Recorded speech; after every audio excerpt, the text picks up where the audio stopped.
This is Real News Media TV, coverage you can trust. Please like, share, subscribe, and hit the notification bell. Select all for daily news updates. Teen motorcyclist dies following collision with ambulance. A teen boy died on Thursday following a collision with an ambulance on Mountain View Avenue in St. Andrew. He has been identified as 16-year-old Shani McCarthy of McIntosh Drive, Kingston 3. The police report that about 3 a.m., McCarthy was driving a Zungzeng motorcycle along Mountain View Avenue towards a Vineyard Town.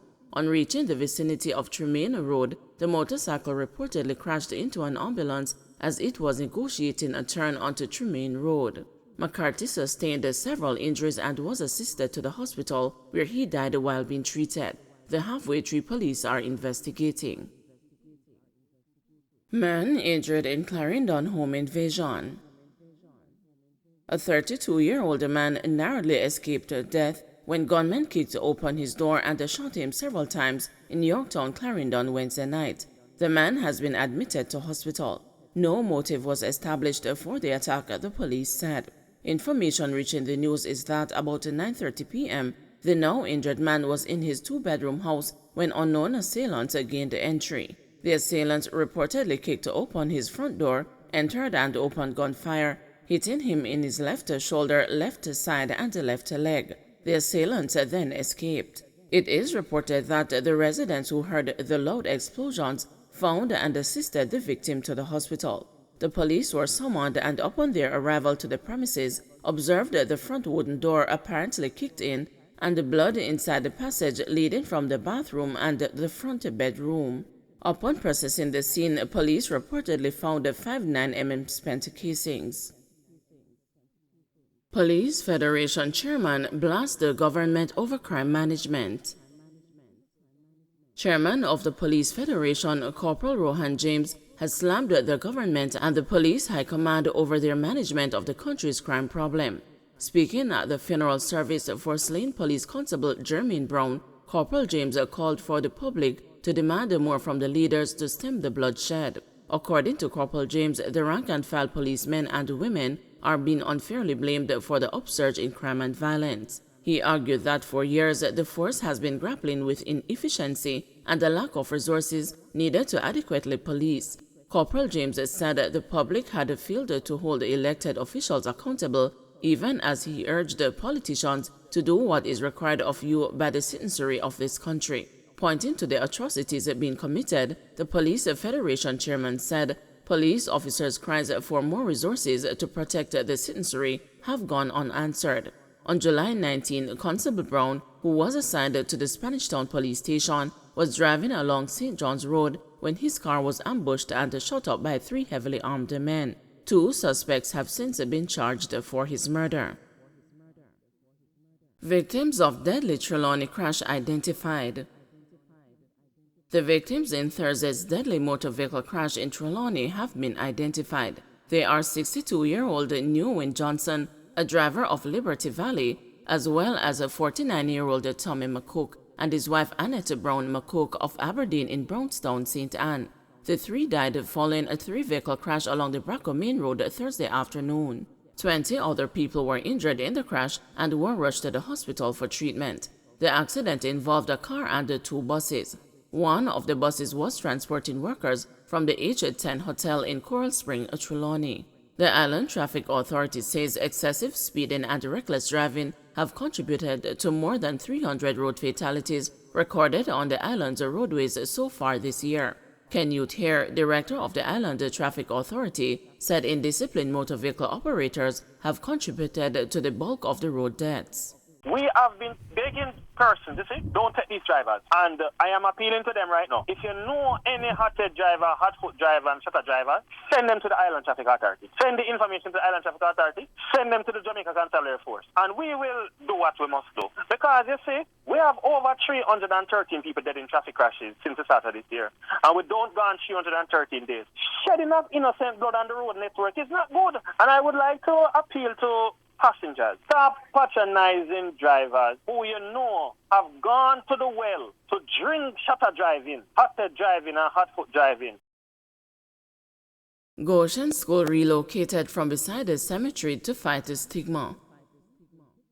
There are signs of relief in St. Elizabeth after the Goshen Early Childhood Institution was relocated from beside the community cemetery. 2 Thursdays ago, Goshen Primary School Principal Natalie Roper-Allen and the Goshen ECI Chairman Desmond Williams were among persons lamenting the adverse impact the proximity to the cemetery had been having on the school over the years. Roper-Allen told the news that some parents had opted to send their children outside of the community. On Thursday, workmen were busy removing furniture from the Goshen ECI and taking them to Goshen Primary, where the early childhood students will now be accommodated. Goshen ECI Principal Elaine Bryan said that enrollment numbers had already climbed by 10% since the relocation activities began, but she fears that as word of the relocation spreads throughout the community, space challenges could arise. The numbers have increased because the word has spread and there are people who are excited about it, Bryan told the news on Thursday. There are benefits to the relocation, she added. One, we were located near the cemetery and a lot of persons have issues with that, and also where there are older siblings, if the smaller ones are on the same compound, it would be easier on the parents' pocket in terms of transportation. They wouldn't have to find another taxi to pick up the children, so those are 2 advantages of the relocation.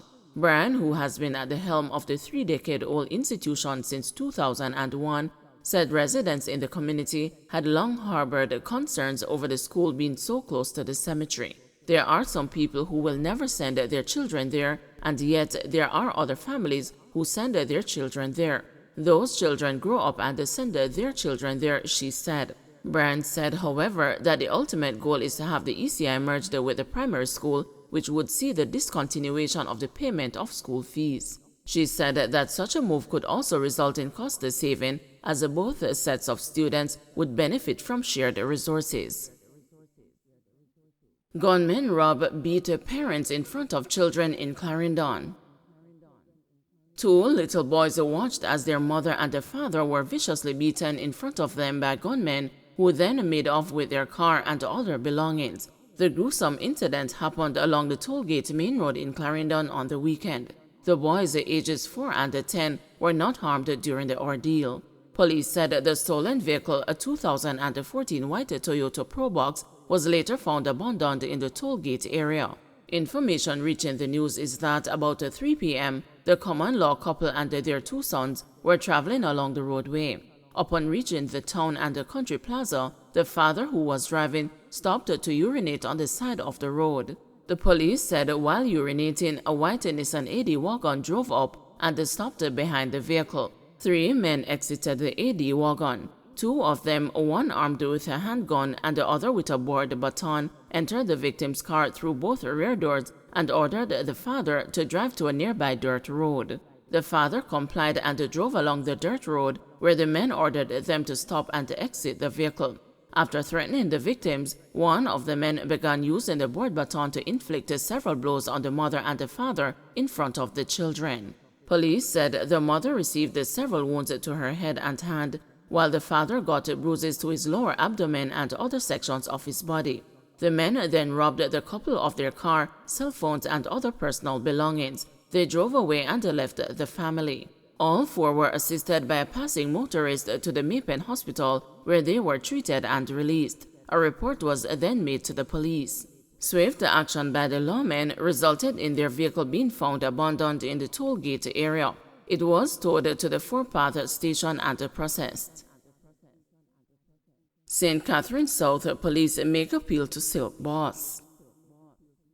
The St. Catherine South Police are appealing for Silk Boss to make a contact with detectives following a viral video being circulated on social media of the artist being assaulted. The St. Catherine South Police have taken note of multiple videos circulating on various social media platforms indicating an assault on an entertainer, Mr. Rohan Reed, popularly known as Silk Boss, the police said.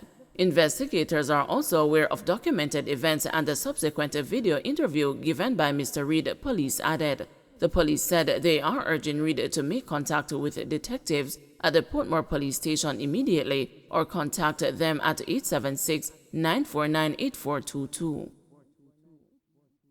Alleged Clarendon trickster remanded. A Clarendon man accused of defrauding another out of US $9,000 was remanded when he appeared in the St. Catherine Parish Court yesterday. Davian Harvey, 35, who is charged with larceny by trick, was ordered to return to court on October 3.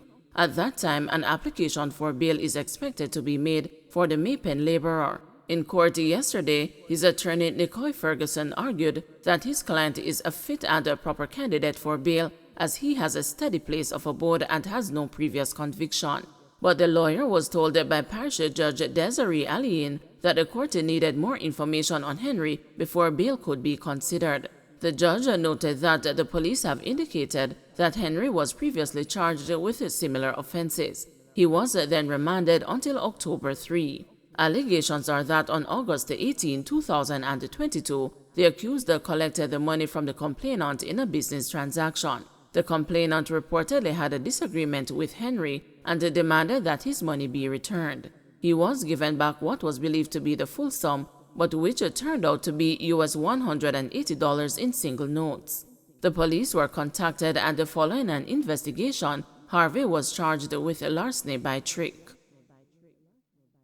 Don't forget to like, share, subscribe, and hit the notification bell. Select all for daily news updates.